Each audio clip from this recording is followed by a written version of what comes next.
Donc, bonjour tout le monde, bienvenue à cette rencontre du 28 novembre.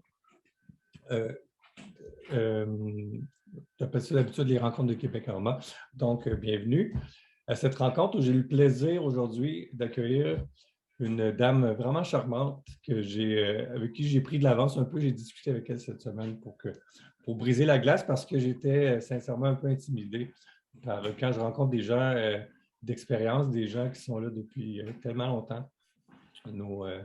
Qui sont des mentors tant au niveau de l'aromathérapie qu'au niveau professionnel euh, pour plusieurs. Donc, sans plus tarder, je vous présente Lucie Mainguy. Bonjour, Lucie. Bonjour tout le monde. Salut. Bonjour. Merci d'avoir accepté l'invitation. Donc, Lucie, laisse-moi te présenter un peu. Tu es donc fondatrice, présidente, directrice générale de la compagnie Alixir, que tu as fondée il y a 33 ans, environ en 88, avec ton mari, qui est décédé quelques années par la suite. Donc, architecte de formation, tu t'es intéressé aux plantes graduellement, aux huiles essentielles. Vous êtes parmi les premiers producteurs d'huiles essentielles au Québec. Vous avez développé ça au fil des ans.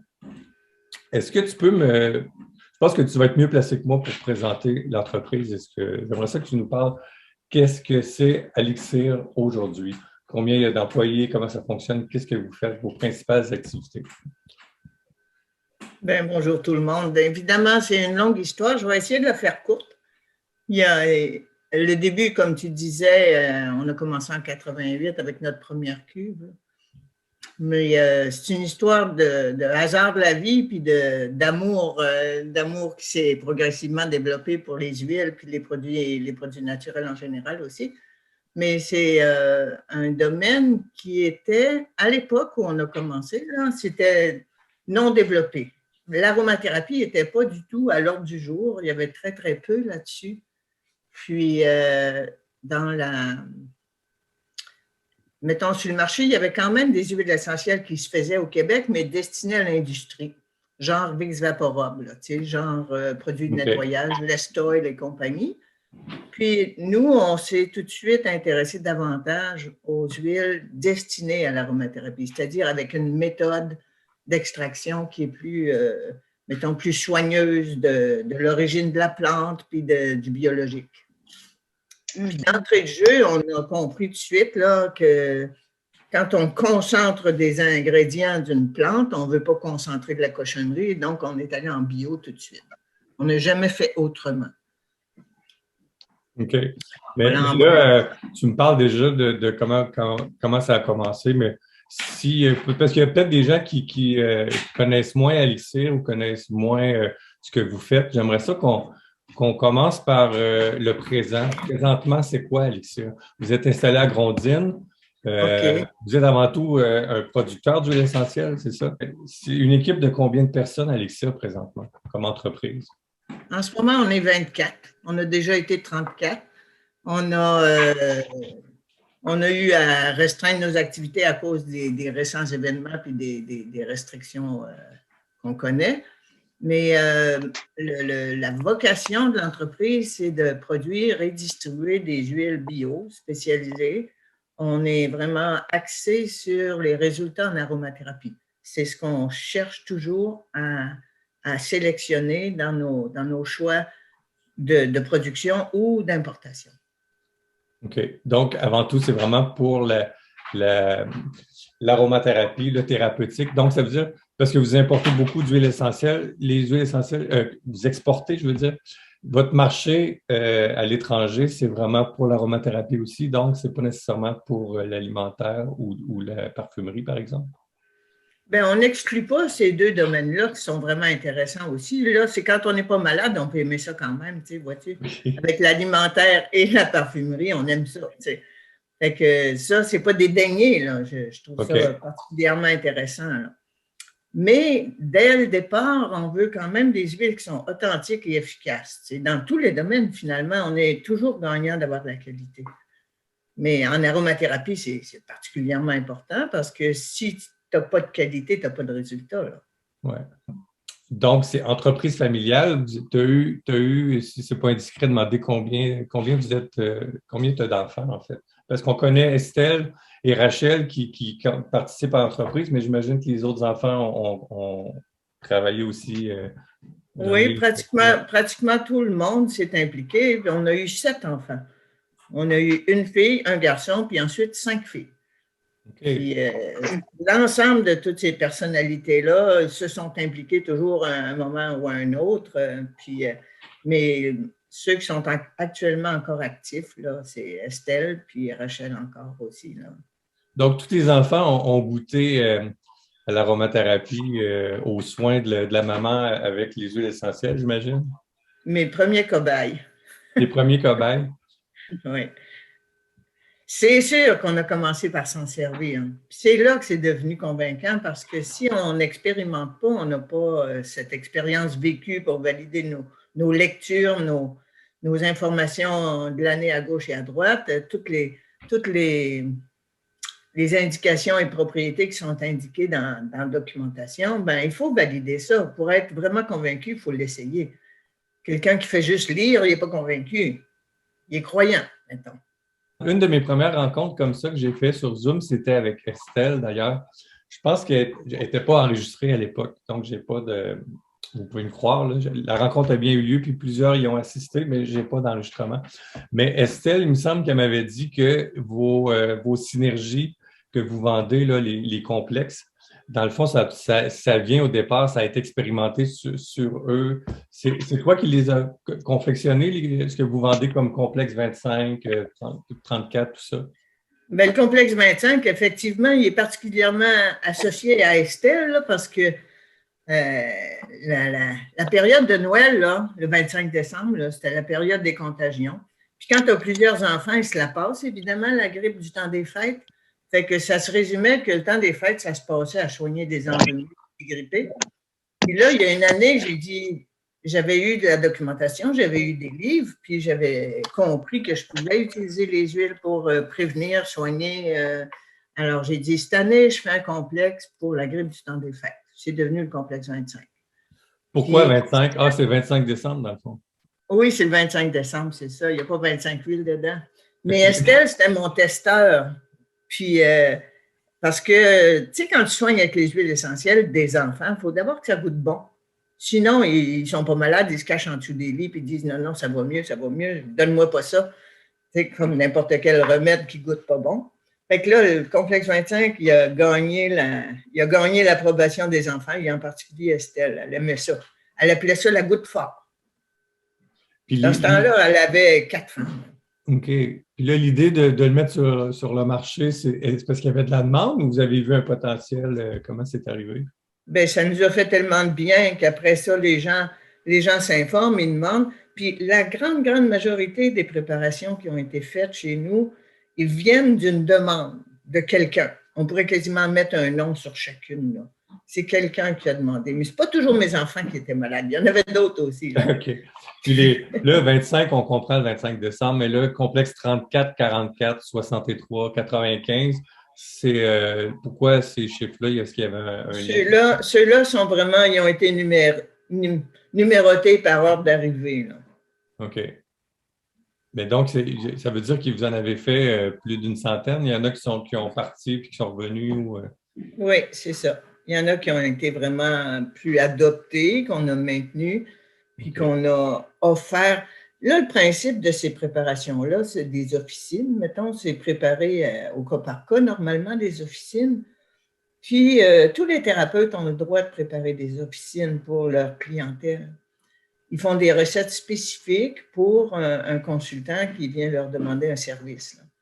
Alors, dans ce sens-là, on est quand même légitimé puis légal de préparer des officines. Est-ce que vous en faites encore sur demande, par exemple, si quelqu'un va vous consulter sur place pour des mélanges vraiment adaptés, personnalisés? Oui, ça continue, ça. Des nouveaux besoins, des nouveaux problèmes ou des choses qui ne nous ont jamais été demandées qui tout d'un coup pop. Puis, il y a toujours une part de recherche là-dedans, puis d'essai, puis on demande des feedbacks. On a une partie, c'est un peu de la R&D, là, hein? même si on a des bonnes indications dans la documentation, des bonnes intuitions aussi, ça compte aussi. Ça mérite d'être toujours étudié avant de diffuser que ça marche, on a testé. Tu sais. Mais c'est toujours l'expérience commune qui nous fait adopter une recette puis dire celle-là, je vous la recommande. Tu sais. Peux-tu nous parler un peu de comment les huiles, comment et quand, surtout les huiles essentielles sont arrivées dans ta vie, ta première rencontre avec les plantes aromatiques et les huiles essentielles? Il y a, tu sais, je te disais, c'est des hasards de la vie, là. Mon conjoint, il avait une passion pour la forêt. Il faisait, tu sais, c'est un professeur d'architecture. Moi aussi, je l'étais au Cégep de Trois-Rivières. Puis, il y a une cuve qui s'est présentée, quelqu'un qui se retirait de l'activité et puis qui mettait ça en vente. Puis, il a décidé de s'acheter ça pour le fun, de ne plus gaspiller les branches puis d'essayer ça. C'était vraiment très loisir au tout début, là. Puis quand il y a eu une certaine quantité d'huile qui s'accumulait sur la tablette, j'ai dit, ben là, il faudrait bien qu'on sache quoi faire avec ça maintenant, là, parce que si tu vends ça pour faire du lest oil, si tu vends ça à Montréal chez le broker, finalement, tu n'as même pas ton prix coûtant. Il y a quelque chose là qui devenait quasiment un problème. Qu'est-ce qu'on fait avec ça? Puis là, ben, encore hasard de la vie, j'ai eu en cadeau des livres de mes amis. Un en particulier que Michael Zayat m'avait recommandé. À l'époque, lui aussi, il débutait dans le domaine des huiles, puis c'est lui qui a fait rentrer l'aromathérapie exactement dans nos vies. Ça, c'est vraiment un livre qui a été très, très, très important dans notre cheminement, dans notre apprentissage. Ça ne devait pas être facile à trouver, ces livres-là, non plus, dans les librairies. Non, c'était pas vu. En tout cas, moi, j'avais jamais vu ce livre-là avant que Michael me le présente. Puis quand je l'ai feuilleté, j'ai dit, oh mon Dieu, quelle encyclopédie, là, j'avais ce qu'il fallait pour comprendre aussi, parce qu'il y a beaucoup d'explications là-dedans. Pierre Francom qui a monté les fiches techniques des huiles qu'il y a là-dedans, c'est vraiment le premier livre qui a été qui nous a pratiquement tous guidés sur le chemin de l'aromathérapie scientifique. Quand tu dis tous, qui nous a tous formés, c'était qui les figures principales à l'époque, tant au Québec que ce que vous entendiez parler en Europe ou… Ben, à l'époque, ici au Québec, il y avait Jean Dessureau qui s'intéressait à ça. Il y avait Michael Zayat, il y avait Maurice Nicole. C'est pas mal les noms des gens que j'ai connus, j'ai fréquentés, puis on échangeait là-dessus. Puis il fallait se réunir un peu les informations pour se faire une sorte quand même de petit club de gens intéressés. Forcément, on était reliés à un petit nombre. Mais en Europe, pendant ce temps-là, il y avait quand même des gros groupes, là, puis des grosses entités qui étaient aussi dans le même domaine.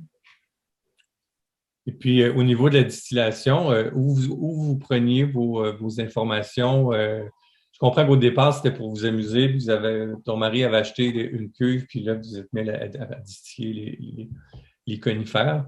Est-ce qu'il y avait de l'information de disponible, d'autres gens avec qui vous pouviez… Sur la distillation, là, sur le procédé, oui, un peu, mais spécifique à des choses usuelles comme le sapin, l'épinette, le cèdre. C'est ça qu'il y avait à l'époque. Il n'y avait rien de plus que ça sur le marché québécois. Puis ça, c'était produit par des gens qui avaient mettons, une commande d'une industrie qui achetait leur production. Ce n'était pas diffusé dans le public. Puis la documentation a permis de mettre le public en contact avec les ingrédients actifs de l'industrie. À l'époque, puis même en Europe, c'était des ingrédients réservés à l'industrie. Alors, ça a été un gros virage dans la démocratisation, mettons, du savoir et de l'usage. C'est d'avoir de la documentation destinée au public. Une question qui me vient en tête au sujet de ces huiles essentielles-là du Québec, à part l'épinette, l'épinette noire quand même est beaucoup utilisée autant ici qu'ailleurs, mais les autres huiles essentielles, si ça fait plus de 30 ans que vous en faites la distillation, vous avez commercialisé, est-ce que tu trouves que ces huiles-là sont utilisées aujourd'hui autant qu'elles le pourraient? Moi, j'ai l'impression que non. Ben non. Ils n'ont pas la place qu'ils méritent, c'est clair. Ils ne l'ont pas encore.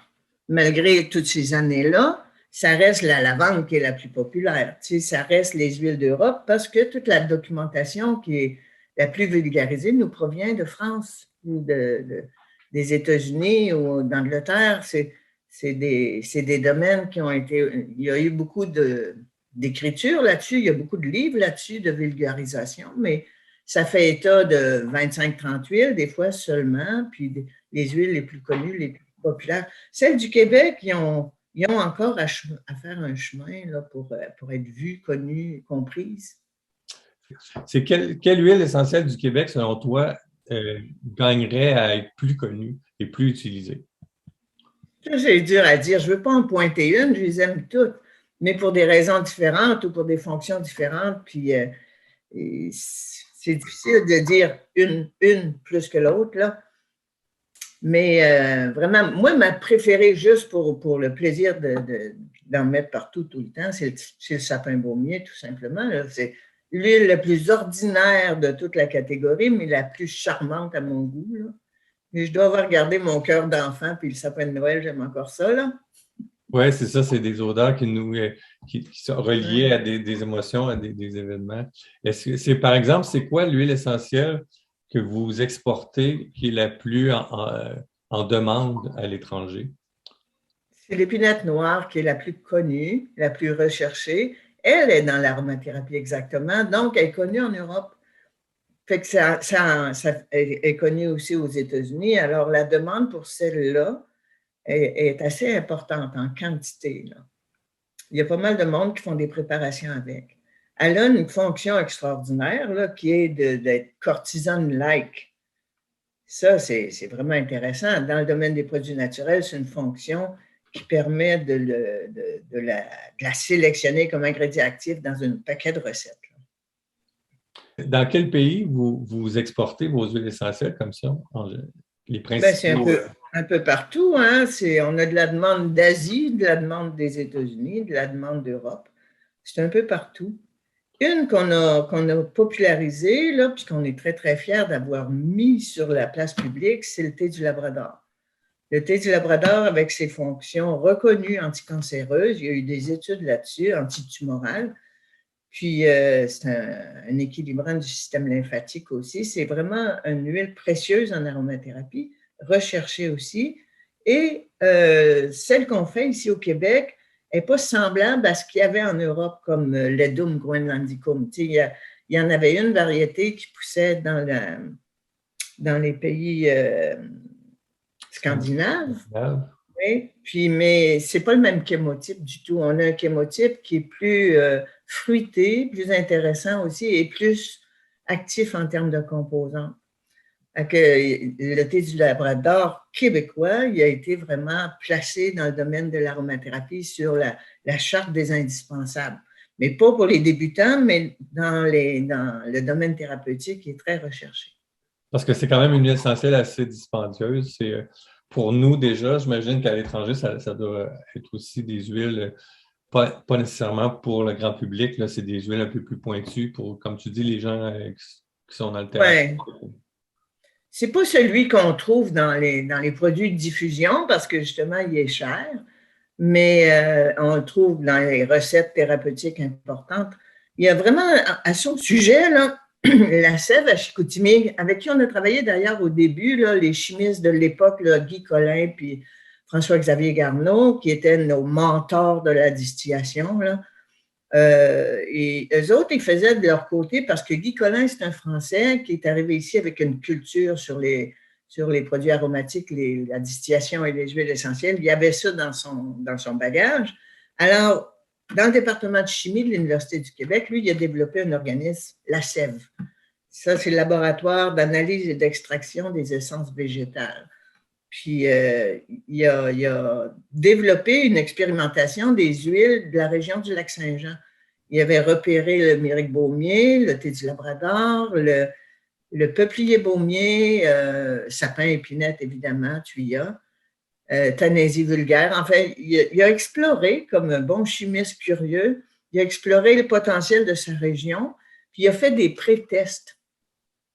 Puis nous, comme on était en contact avec lui, on a appris de ça, à repérer aussi, puis à trouver dans notre environnement les choses intéressantes. Et comme ça, on en a développé plus de 30, là, 34, je pense qu'on est rendu, qu'on produit de manière saisonnière, bien sûr, là, mais dans notre environnement direct. Les huiles du Québec, 34. Alors qu'on a de la misère à en trouver 2 dans les livres français. Tu sais. Est-ce que écrire un livre, c'est quelque chose qui t'intéresserait? Oui, oui, dès que j'ai un peu de temps. Dès que je suis à ma retraite. Moi, juste pour rigoler, parce que ça n'a pas l'air d'arriver, ça, cette retraite-là, mais c'est pas une retraite que je vise avoir le temps de faire les choses importantes au lieu de faire les choses urgentes. Tu dois avoir plein de projets comme ça en plan, là. Oui, il y en a qui me disent que j'en ai trop. Ben, ça serait, mais en même temps, j'ai l'impression que plusieurs de ces projets-là se réalisent quand même. Tu arrives à mettre sur pied beaucoup de choses. Oui, ça peut prendre du temps. Tu sais, ça peut prendre du temps. Une bonne idée, ça prend le temps de la développer puis de la mettre dans la vraie vie. Là. Puis ça, c'est long. Ça, c'est long, puis ça nécessite de l'aide, puis des gens qui nous assistent là-dedans. Ça prend des équipes. Puis évidemment, avoir une idée, c'est une chose. De la réaliser, c'est pas mal plus compliqué. Mais les idées, ça ne meurt pas. Là. Quand on a une idée qui mijote, un moment va venir où est-ce que c'est celle-là qui va être la priorité. Puis c'est ce qui arrive aussi. Est-ce que tu es bonne pour déléguer et t'entourer? Oui, je trouve. Oui. Je donne pas mal d'ouvrages aux autres. On peut dire ça comme ça. Des fois, ils se plaignent. Mais on va mettre de l'ordre.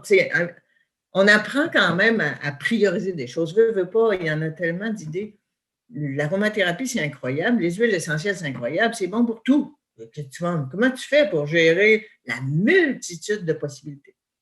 Ben, on l'enseigne, puis les gens développent, puis eux autres aussi, ils en sortent plein d'idées nouvelles qu'on n'a pas pensées. Là.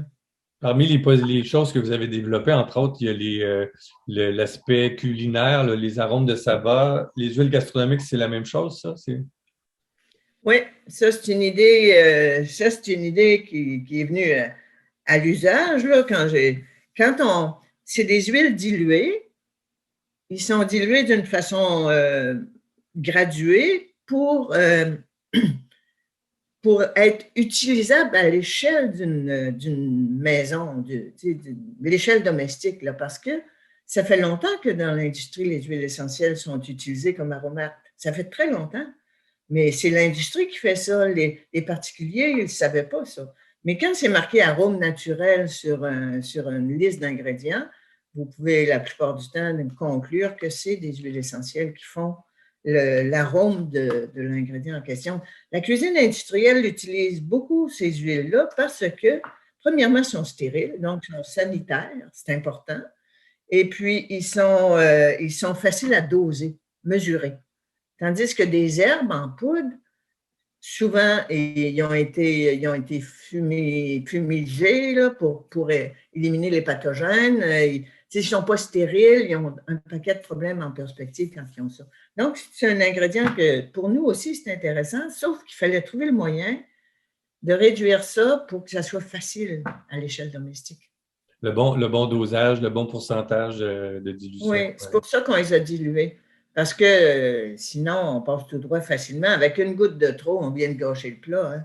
Oui, c'est ça. Tu ne peux pas revenir en arrière aussi facilement. Et puis, par rapport à l'autre, vous avez aussi des eaux avec des hydrolats. C'est quoi le. Je n'ai pas noté le nom. Les eaux essentielles. Les eaux essentielles. Oui. Ça c'est une combinaison de l'huile et de l'hydrolat de la même plante. Okay. C'est un hydrolat plus riche, plus fort, pour pouvoir le rediluer dans une eau, dans une boisson, dans une recette. Ça, c'est vraiment le comble de l'exactitude. Parce que ce qui est hydrosoluble est là et ce qui est oléosoluble est là aussi. Puis en faisant cette union-là, on a vraiment l'original au complet. Je trouve que c'est le plus sophistiqué des procédés, c'est-à-dire que c'est là qu'on est le plus proche du frais. On est exact. Il y a toujours un peu de frustration quand on distille parce qu'on a l'original sous le nez, tu sais, et quand on le distille, quand on le transforme, on en perd quelque chose. On obtient une fraction des composants de la plante, la fraction volatile seulement. Alors, il y avait toujours un petit peu, oh, ça sent bon, mais c'est pas comme dans le bois, mettons. C'est pas comme la plante fraîche qu'on a sentie. Pas exactement. Vous avez fait ce mélange-là aussi avec les sprays où vous avez l'hydrolat et l'huile essentielle aussi pour amener l'odeur qui se rapproche le plus. Par exemple, le sapin, ça va sentir davantage la forêt que juste un ou l'autre, l'hydrolat. Ouais. Exact, c'est ça. Les deux séparés, ils ne rendent pas justice à l'arôme de l'original. Mais les deux réunis, c'est ce qu'on a trouvé de plus proche. C'est vraiment bien. Puis là, on a maintenant les diffuseurs sur un fond d'eau. Bien, on met de l'hydrolat, on met une goutte d'huile, puis on réunit des opposés. Oui, ça permet d'assembler les deux aussi dans le diffuseur. Oui. J'aimerais qu'on prenne quelques minutes pour parler d'un aspect pas de tes préoccupations, mais de tes valeurs au niveau de l'écologie, du recyclage et je n'ai pas tous les termes, là, mais par rapport à la distillation, par exemple, vous récupérez, vous optimisez Peux-tu nous expliquer un peu comment vous optimisez puis vous récupérez le matériel dans tout le processus? Bien, il faut que ce soit du début à la fin. Tu sais, il n'y a pas juste les certifications, les diplômes, mettons, qui comptent. L'important, c'est que le processus soit vraiment respectueux du début à la fin. De la cueillette, de la méthode de cueillette, du site de cueillette, la gestion. Ensuite de ça, les procédés, les produits de nettoyage. Tu sais, il faut garder le souci d'avoir le moins d'impact possible tout le temps. Puis, de ne rien gaspiller. Pour moi, c'est simple, c'est la mentalité de mon grand-père. On ne gaspille pas. Fait que quand on ne gaspille pas, on réfléchit à qu'est-ce qu'on pourrait faire avec un résidu. Puis finalement, dans la distillation, il n'y en a pas de résidu. Tout est bon. Tout est bon. Et on ne jette rien. Mais puis, on a fait quand même des bons volumes, des bonnes quantités de mouka. C'est ce qu'on appelle le mouka, c'est le résidu de conifère. On a fait des bonnes quantités parce que ça, c'était très en demande. Puis, on a amendé nos sols avec ça depuis toujours. Nos résidus ont toujours été étendus sur nos terres pour nos cultures. Puis, on est parti d'une terre argileuse, lourde, compacte, dure, qui devient comme du ciment quand c'est sec. Puis, à la longue, est devenue une super terre à jardin à grandeur. Elle est incroyablement fertile et facile à travailler maintenant. Mais le mouka, c'est uniquement les conifères ou les autres plantes aussi? Ben, les autres aussi, mais ils se compostent beaucoup plus vite, les autres. Là. Ce qu'on fait avec le mouka, c'est que dans une première année, on l'utilise en surface, comme couvre-sol pour économiser du sarclage. Tu sais, la germination des mauvaises herbes, entre guillemets. Oui. Pour protéger nos cultures, ça, c'est la première année, on le met comme ça en surface comme couvre-sol. Mais dès la deuxième année, le travail qu'on est obligé de faire de toute façon nous amène à en enfouir progressivement toujours dans le sol. Puis après, simplement en entretien, on en remet d'autres l'année suivante. Donc, petit à petit, la matière organique s'est intégrée à notre sol. On a des vers de terre, on pourrait en vendre pour la pêche en masse, en masse, en masse. Il y a énormément de matière organique sur notre terre. La terre est devenue poreuse, est devenue la dynamique qu'on pourrait souhaiter pour la régénération des sols chimifiés. Tu sais, les sols s'appauvrissent avec les engrais chimiques parce que la matière organique manque et il s'installe un déséquilibre, alors qu'avec ce procédé-là, on maintient un équilibre parfait.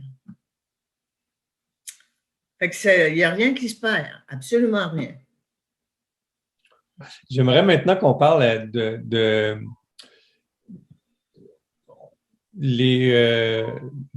tantôt, je disais, tu as toujours un projet, tout ça, mais je vois aussi beaucoup de projets de recherche et d'association avec des scientifiques ou tu t'entoures souvent de gens. Tantôt, tu parlais à Chicoutimi, bon, il y a plus longtemps, mais avec le thé du Labrador, il y a toujours une recherche en cours ou aller chercher des potentiels.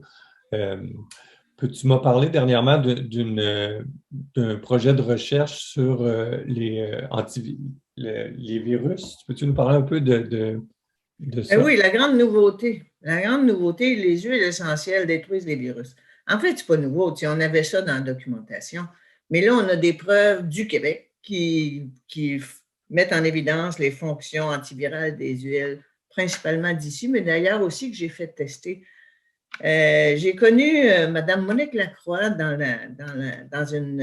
un projet de recherche qu'on a fait pour les fonctions antiseptiques et conservatrices des huiles essentielles. Ce sont des agents de conservation naturelle des huiles essentielles, si on choisit celles qui font ça. Là.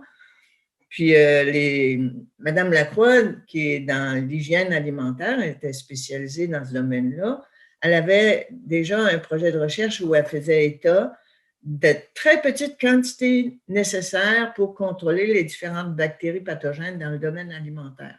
Elle avait travaillé sur le E. coli, staphylocoque, salmonelle, etc. Là. Et puis, on a fait tester nos huiles aussi par le même laboratoire pour sortir des rapports d'efficacité qui démontraient qu'on peut remplacer les nitrites dans l'alimentation par des aromates naturels. Puis ça en prend tellement peu dans les quantités qu'elle a déterminées comme le minimum inhibiteur. Ça en prend tellement peu que dans beaucoup de cas, ça affecte, c'est même pas détecté ni par la bouche ou par le nez. Là, okay. Au niveau de la modification de la saveur des aliments, c'est très léger, c'est pratiquement imperceptible. Donc, c'est des agents de conservation valables. Elle a développé aussi des membranes, pellicules antiseptiques à laquelle elle a fait intégrer des particules, des microparticules d'huile essentielle dans la pellicule. Puis maintenant, ça se commercialise, là, une pellicule antiseptique pour emballer les aliments et qui rend les nitrites inutiles. C'est vraiment intéressant de chercher dans ce qui est à éliminer les produits qui sont avérés cancérigènes. Les nitrites, c'est connu comme cancérigène. Puis les agents conservateurs chimiques sont pas très bons pour la santé. Hein?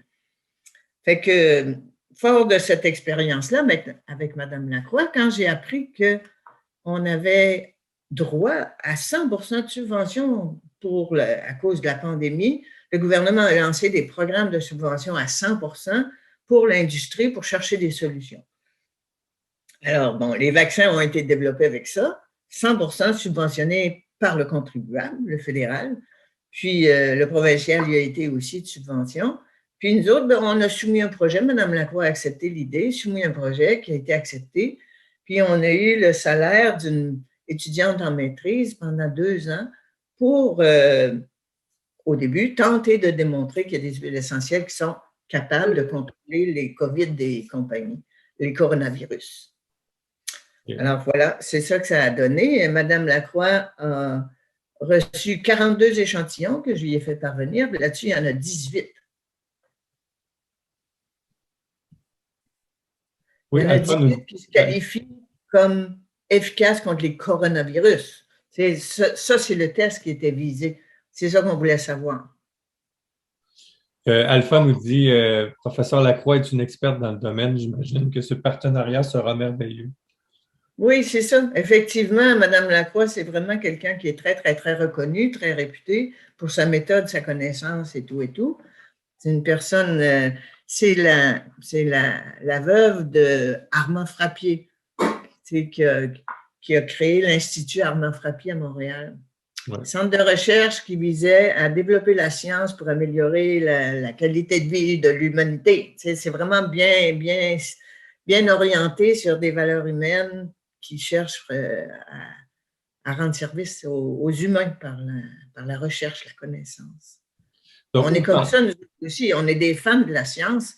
Moi, la science, quand elle est au service au service de la connaissance et de la santé et de l'intérêt général. Je trouve ça merveilleux. Maintenant, être un peu trop commercialisé, être un peu trop au service du commercial, il faut que ça demeure ouvert. Tu sais, la science fondamentale qui guide même les consommateurs vers des choix intelligents. C'est important, ça. Où est-ce que ça en est présentement, là, cette étude? Est-ce que c'est différentes phases, j'imagine, ou comment ça commence à Oui, la fonctionner? première phase qui était celle de valider la fonction prometteuse de certaines huiles essentielles dans le domaine du contrôle des virus pathogènes. Évidemment, ce contrôle, il peut se faire maintenant sous plusieurs formes. Alors, il reste à développer des mises en application de ce qui a été découvert comme principe actif. On connaît des principes actifs. À présent, comment on va les utiliser? De quelle manière exactement, avec quel dosage, avec quel appareil? C'est le mode d'emploi maintenant qui doit être testé pour en faire des produits d'usage courant, reconnus et pouvant faire des allégations. Ça, c'est le cheminement long et pénible de la preuve scientifique pour les produits de consommation qui doivent faire d'abord une preuve d'innocuité, c'est-à-dire prouver qu'ils ne sont pas dangereux. Deuxièmement, qui doivent faire une preuve d'efficacité. Alors, ça, il y a 1000 possibilités maintenant. Le choix est sur la table. Puis, on a, par ce projet-là, mis en évidence à peu près 18 huiles actives sur 42. Évidemment, j'ai fait une présélection, là, mais là-dedans, nos complexes chouchous, allez voir notre infolettre, j'ai fait valider aussi nos complexes qui pouvaient être offerts directement au consommateur, avec preuve. On demande c'est quelle huile essentielle en particulier qui sont ressorties dans cette liste-là. Est-ce que tu peux nous donner Là, quelques vous noms? pouvez aller voir dans notre infolettre, les principales sont bien mentionnées là-dedans. Si on y va par Peut-être que je pourrais mettre un copier-coller de l'infolette sous la vidéo oui, c'est ça, parce qu'ils si tu sont tous m'autorises. là. Puis j'ai mentionné ceux qui avaient plus de 95% d'efficacité antivirale. Après ça, reste le mode d'emploi. Et moi, je crois que la diffusion est toujours un très bon préventif, parce que si on a des huiles essentielles dans l'air qu'on respire, puis que l'air est aseptisé au niveau des pathogènes, c'est toujours une bonne précaution. C'est la meilleure de toutes, parce que là, tu n'as pas besoin de masque. De toute façon, les masques, ils n'arrêtent pas les virus, mais les huiles essentielles les éliminent. C'est plus sûr encore que n'importe quoi d'autre. Ouais. J'aimerais ça tu nous parles un peu des projets. Là, vous avez une super belle entreprise qu'on peut visiter en partie, j'imagine, ou une boutique à Grondines, où se Oui. fait la distillation. Ça, c'est les quartiers généraux. Vous avez une succursale à Québec, dans le quartier Saint-Sauveur, Saint-Roch ou Saint-Roch, oui. Oui. et puis, vos produits sont aussi distribués, je pense, dans plusieurs, partout au Québec, dans différentes boutiques d'aliments naturels. J'ai Oui. beaucoup de vos produits aussi chez Québec Aroma. Est-ce que vos produits sont distribués, je sais que vous exportez là, en grande quantité, mais est-ce que certaines de vos produits sont disponibles ailleurs qu'au Québec? Par Ailleurs, exemple, sous la marque Elixir, non, pas nécessairement. Sous la marque Elixir, on vend ici exclusivement, là, en OK. Amérique, mettons. Parce que finalement, les frais d'exportation, ça n'a pas de bon sens pour les consommateurs, c'est trop complexe. Mais à l'exportation, on vend généralement en vrac à des transformateurs. Si on a des clients, et puis tout le monde qui sont dans le domaine des huiles essentielles vont chez les producteurs s'approvisionner. Tu sais, là. Oui. Puis les variétés, c'est géographique, hein? C'est là que ça pousse, c'est là que tu vas le chercher. Fait que on a de l'exportation qui est mise en bouteille sous d'autres étiquettes. Puis ici, ben, vous allez les trouver sous notre étiquette. C'est quoi les projets pour Elixir dans les prochains mois, les prochaines années? Il y en a beaucoup de projets. Puis, entre autres, évidemment, c'est qu'on va travailler, on va développer davantage la mécanisation en agriculture. Il va falloir, tu sais, il faut s'adapter au contexte qu'on a connu de manque de main-d'œuvre et nos méthodes culturelles vont s'adapter à ça en s'équipant mieux puis en ayant de la mécanisation spécialisée, quitte à inventer les machines qui vont nous servir pour faire ce qu'on a besoin de faire. Les machines qui vont nous aider à être efficaces. Parce qu'on a beaucoup eu recours à la cueillette sauvage. Puis c'est sûr que dans l'exploration, tu vas aussi, tu cueilles ce qu'il y a, puis tu fais des expériences. Mais quand une plante devient plus populaire, comme c'est arrivé avec la chili millefeuille, on ne fournissait pas à cueillir sauvage. À un moment donné, il y a des limites à arpenter la province pour aller chercher les plantes. On l'a domestiqué, puis on l'a mis en culture chez nous. Puis on a développé un chémotype, dans le fond, local de nos champs. Puis on a fait la même chose avec le mélèze, on a fait la même chose avec la verge d'or, on a fait la même chose avec, on a de la monarde en culture, de la menthe, de la mélisse. C'est toutes des variétés qui sont produites dans nos champs. De quoi, au fil des ans, avec tout ce que vous avez réalisé comme entreprise, de quoi tu es le plus fier?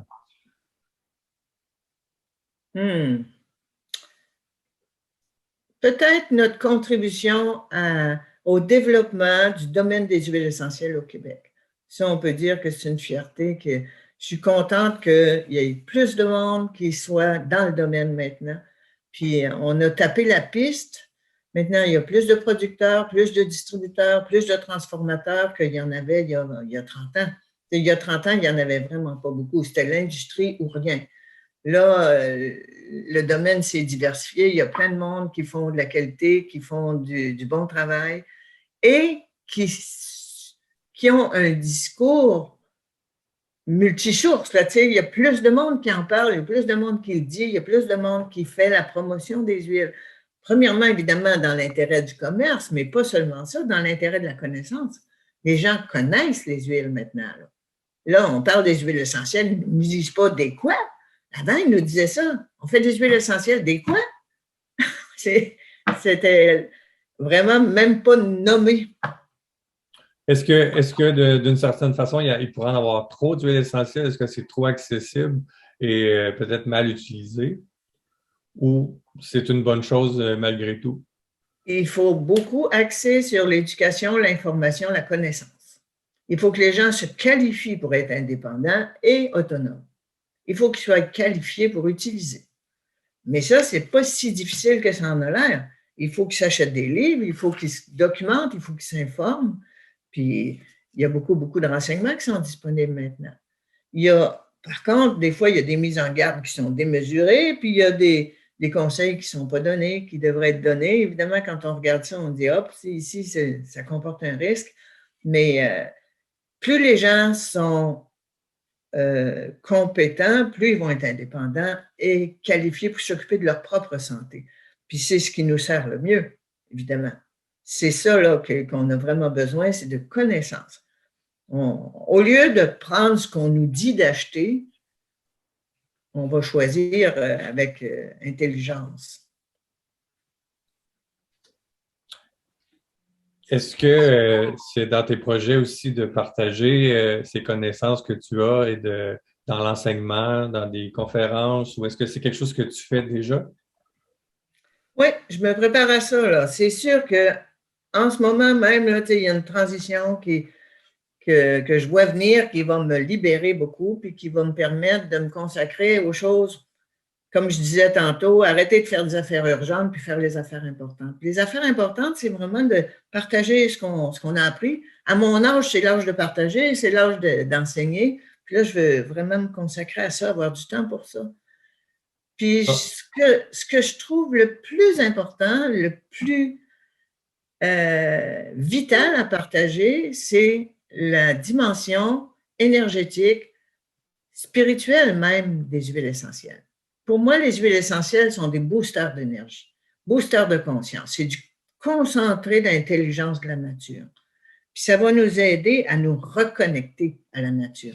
On a été privés, sevrés, isolés dans des bocaux sur des tablettes. Là, la société qu'on vit maintenant a vraiment déconnecté ces êtres humains de la source de la vie, la mère nature.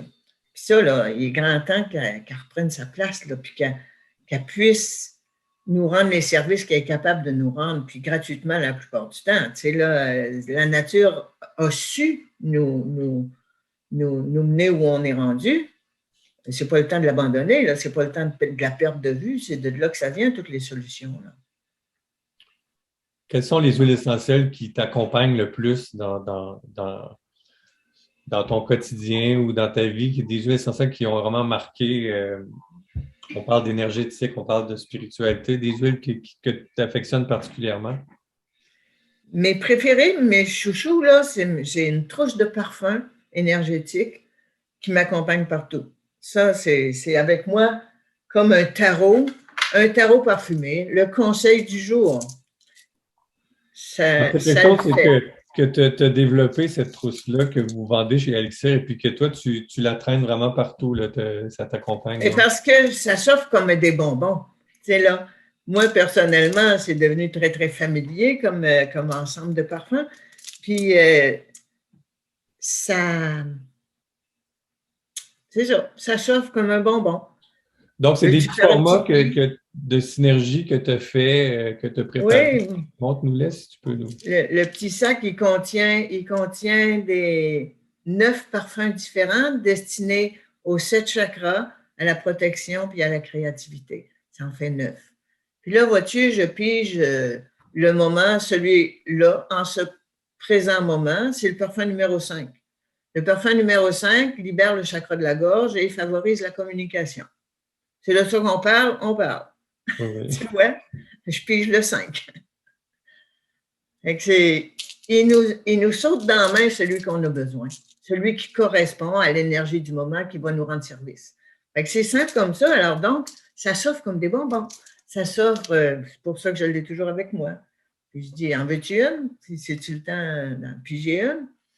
Le conseil du moment, l'énergie du moment, puis je vais donner des formations là-dessus. J'ai donné à date des formations dans le chapitre L'aroma subtil. Puis là, je vais avoir du temps pour recommencer à faire ça.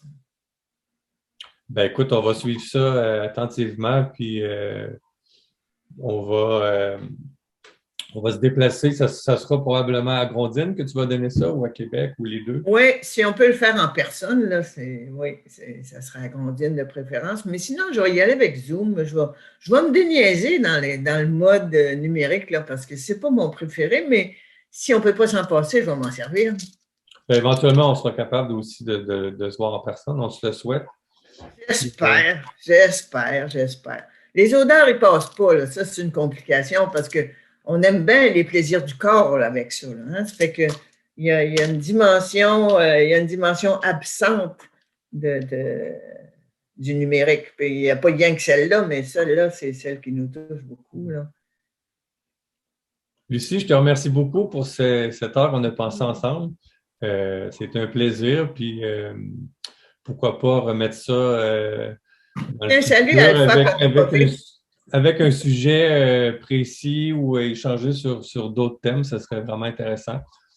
Puis, oui, ben, j'espère aussi avoir l'occasion de vous recontacter parce que je me garde du temps maintenant pour jaser. Hein? Ça va être le fun, ça? C'est bien. Donc, c'est vraiment une retraite que tu anticipes dans les prochaines années, dans les prochains mois? Ou? Je ne parlerai pas tout de suite. OK. De toute façon, je n'ai pas l'impression que tu vas t'arrêter. Non, je ne vais pas m'arrêter. Ça, c'est sûr que si j'ai du temps libéré, c'est pour faire autre chose. Ce n'est pas pour m'ennuyer. Je n'ai pas envie de m'ennuyer. Là. Je comprends. Écoute, si tu es d'accord, on a une question. Il y a Alpha qui aimerait peut-être poser une question ou prendre la parole. Ben, non, moi, je voulais juste dire merci beaucoup pour ces 60 minutes. Moi, j'ai découvert les huiles avec Elixir. Ça fait à peu près 15 ans de ça. Et je continue avec eux jusqu'à aujourd'hui. J'aime la philosophie. Je suis tout à fait d'accord avec ce partage de connaissances, la formation. J'ai beaucoup de mal avec certaines choses dans les milieux, mais je continue quand je vois quelqu'un à expliquer. C'est le respect à la plante aussi. Et comme dit Lucie, sont vivants et il y a quelque chose qui vont nous transmettre. Moi, j'y crois. Je suis scientifique de formation. Je n'étais pas très attirée par le côté énergétique, mais en faisant mes expériences, je me suis convaincue. Donc, c'est vraiment quelque chose de très, très intéressant à ce niveau-là aussi. Et merci beaucoup, Lucie. Ça vient hier, c'est drôle, mais hier, j'étais confrontée à certaines situations par rapport sur l'essentiel. Et hier soir, j'avais ma tête un peu de confusion. Est-ce que ma façon de faire est encore bonne? Est-ce que si, est-ce que ça? Et là, ça tombe la discussion ce matin. Et vraiment, je me dis, oublie tout le reste, continue comme tu es ancré. Yes. Et c'est bon. Merci beaucoup. Bonne journée à tous. Oui. Merci, Alpha. Wow, ben merci. C'est bon d'entendre ça, ça fait du bien, c'est motivant.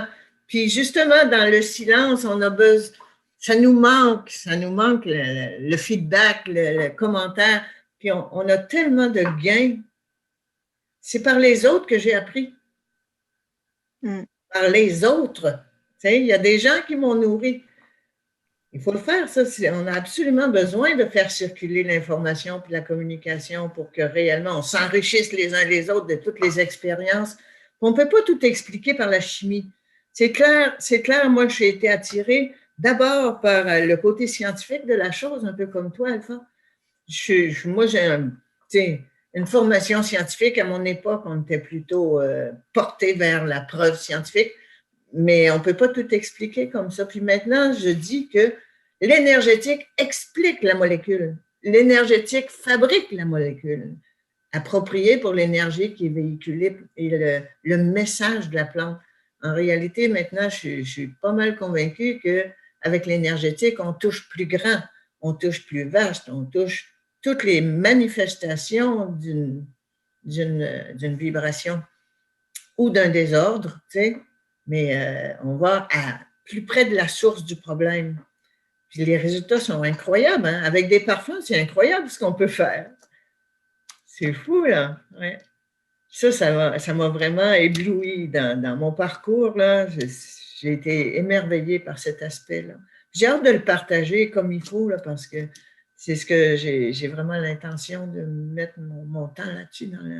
En janvier, vous allez entendre parler de ce que je vais avoir réussi à mettre en place, une formation, puis une communication là-dessus.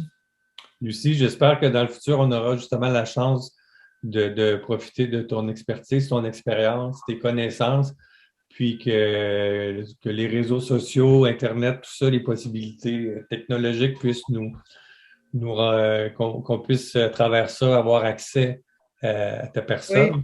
De plus en plus, dans le futur, je pense que le Québec est prêt à accueillir tout ce que tu as à nous enseigner.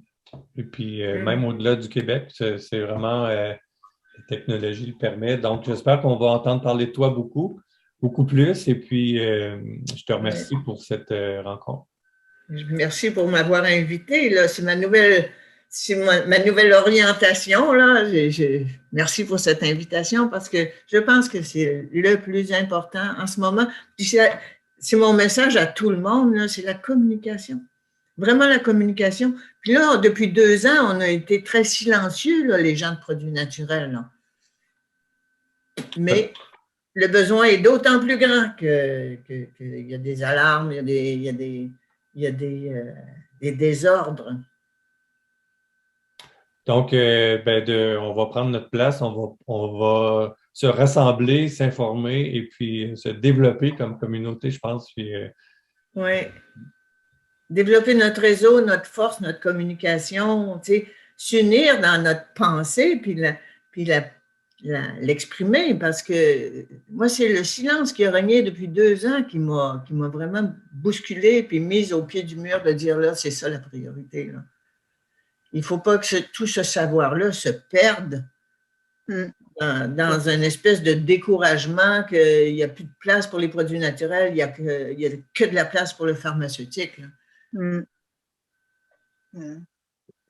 J'ai vu des gens découragés par cette ambiance-là, puis tout le travail de beaucoup d'années. Il y a des gens là, qui ont soutenu des produits naturels, puis ils voyaient croître l'intérêt, croître la popularité, puis tout d'un coup, ça s'est effondré, réduit au silence. Il n'y a plus personne qui peut prétendre que ça fait du bien à la vie. Voyons donc. Il est temps qu'on le dise, là, qu'on le redise. Peut-être que d'aborder les huiles essentielles d'un côté plus subtil, énergétique et émotionnel, ça peut être une porte d'entrée pour ramener l'intérêt et puis amener ça vers le thérapeutique éventuellement. Oui, c'est clair que c'est une bonne porte. C'est aussi une porte de développement spirituel. Le but du jeu, c'est de hausser le taux vibratoire des personnes. Hausser le taux vibratoire, quel qu'il soit, va être bonifié par le contact avec les huiles. Ils sont des boosters d'énergie. La distillation, c'est la synergie des 4 éléments qui fait émerger le 5e, mais en les craquant. Pour l'avoir expérimenté, l'énergie est beaucoup plus forte dans l'huile essentielle que dans la plante originale. Puis pas seulement à cause de la concentration, mais à cause de la dynamique, la synergie des éléments qu'on a mis en œuvre pour extraire. Le feu, l'air, l'eau, là, puis la terre, évidemment, réunis, ils font une spirale, ça met en mouvement l'énergie de la plante. Ça la libère la matière, ça la met disponible à l'esprit. Pensez-y. Où c'est qu'on va avec ça? On va à l'esprit des gens. Alpha, tu avais un commentaire? En fait, c'est parce que, comme Lucie dit, l'énergie se potentialise. Moi, ma première expérience et que ça m'a convaincue de ça, c'est l'approche. Pour moi, l'approche, c'est mon huile chouchou que j'ai toujours à côté des huiles que j'ai découvert au Québec. Après, j'ai des huiles qui viennent de permaculture, mais l'approche en yoga, quand je faisais mes expériences, c'est incroyable. C'est une énergie potentialisée énorme. Moi, j'étais rendue comme un moment de création, d'illumination cérébrale, disons ça comme ça. Je disais à mon conjoint, donne-moi un sujet de recherche, je t'écris un protocole tout de suite. J'avais comme, wow, c'est on écrit, oui. J'avais décidé, on fait ci, on fait une expérience comme ça. C'est vraiment pour avoir été avant 100% science avec les huiles, j'ai élevé mon enfant qui a aujourd'hui 14 ans, juste avec des synergies, des huiles essentielles. Lui, il a pris juste une seule fois dans sa vie les antibiotiques, à 3 mois. Après ça, c'était fini. Il a 14 ans aujourd'hui, il n'a jamais touché un médicament de synthèse chimique. Donc, moi, j'étais juste comme ça. Mais les jours que j'ai introduit les huiles dans mes pratiques de yoga, c'est là où je l'ai vu. J'ai créé mes parfums aussi et je le sais. Il y a des parfums qui vont me rendre une chaleur incroyable. Ouais. Et puis je vais sentir comment ça monte. Il y a des parfums qui vont me détendre complètement. Et quand peut-être j'ai des présentations à faire, premier cours avec 120 étudiants, et je me dis, tu en as besoin de quelque chose. Alors là, je mets un parfum en particulier et on dirait qu'on sent que rien n'est impossible. Donc, c'est vrai, ça vient jouer. Moi, je dis à mes enfants, tu te sens déséquilibré, tu sens une mélancolie, tu te sens un peu tristouné, tu as un projet, tu ne peux pas. Dis-moi, on va trouver lui qui vient avec toi parce que ce n'est pas avec toutes les personnes la même huile. Et là, tu vas te sentir et tu vas voir, tu vas passer à travers. Et ce côté-là, moi, je pense que le problème d'avoir le côté des huiles thérapeutiques, scientifiques, plutôt approche française et l'approche anglophone qui est plutôt bien-être, un peu plus relax. C'est là, je pense qu'il y a la différence ici. dans notre situation qu'il y a les deux approches. Mais si on va chercher l'approche plutôt anglophone pour arriver à rentrer après avec l'autre approche, peut-être qu'il va être plus smooth comme passage pour les gens. Mais non, je suis plus que vendue aux huiles essentielles dans toutes les approches. Ils sont bonnes partout, en réalité. C'est nos amis, nos compagnons de vie, toute activité confondue. Il y a jamais... Moi, j'en ai partout, puis c'est vraiment presque un problème parce que j'en ai dans toutes les pièces de la maison, celles qui vont être utiles là. Des fois, je me cherche, mais il y a tout le temps une situation où l'huile va être appropriée. Même, il y a le plaisir aussi. J'avoue que je ne suis jamais malade. Fait que pour avoir des huiles et puis les fréquenter, il faut que je les fréquente pour le plaisir. C'est vraiment très rare que je peux être malade. J'ai entendu dire dans une autre entrevue que j'ai vue sur YouTube que c'est rare qu'il n'y a pas d'autres, ou en tout cas, tu faisais le lien de tomber en amour avec son médicament. Oui. On ne tombe jamais en amour avec son médicament, mais quand on utilise les huiles essentielles, on tombe en amour justement très souvent avec. Oui. On va lui dire merci. Tu sais, là, on sait que c'est un don de la nature, c'est un don de la conscience. Puis on lui dit merci parce que, veut pas, on a vraiment l'impression qu'il y a une bienveillance là-dedans, envers nous. Il y a quelqu'un de gentil derrière. Là.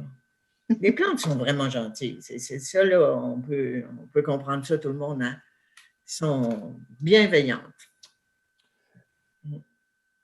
Ben, tu es une belle personne à fréquenter, Lucie. Ça a été un plaisir. Je n'arrête pas à chaque fois que je parle de mettre fin à la rencontre depuis 15 minutes. Mais je pense j'aime ça aussi vous parler. Puis quand ils ont des occasions, je vais toujours me rendre des occasions pour le faire. Puis si je lis les commentaires, les gens sont vraiment contents. J'ai pas vu ce qui s'est dit sur Facebook en temps réel, mais les gens sont vraiment contents d'avoir eu accès à ta personne et de cette rencontre. Donc, ça m'a fait très plaisir aussi. Merci. Je sors du garde-robe. Ben, c'est super, je suis content. Je suis content d'avoir contribué à te sortir de ça, de l'anonymat. C'est vraiment pas parce que les gens te connaissent quand même, mais on ne te voit pas souvent en personne comme ça, puis on n'a pas la chance non plus. Moi, j'invite les gens qui sont de passage dans la région de Portneuf cet été. J'imagine que c'est plus l'été, mais ou à l'année d'arrêter, vous saluer à la boutique. C'est ouvert à l'année, la boutique? Oui, c'est ouvert à l'année, oui. Mais l'été, c'est 7 jours sur 7, puis en saison d'hiver, c'est 5 sur 7. Parce que c'est vraiment une belle région, puis c'est le chemin du roi, c'est ça? C'est vraiment un détour qui vaut... ça vaut le détour, puis c'est super intéressant de voir aussi un peu de bien, là, la distillerie, puis, et de vous rencontrer aussi. Donc, c'est ça.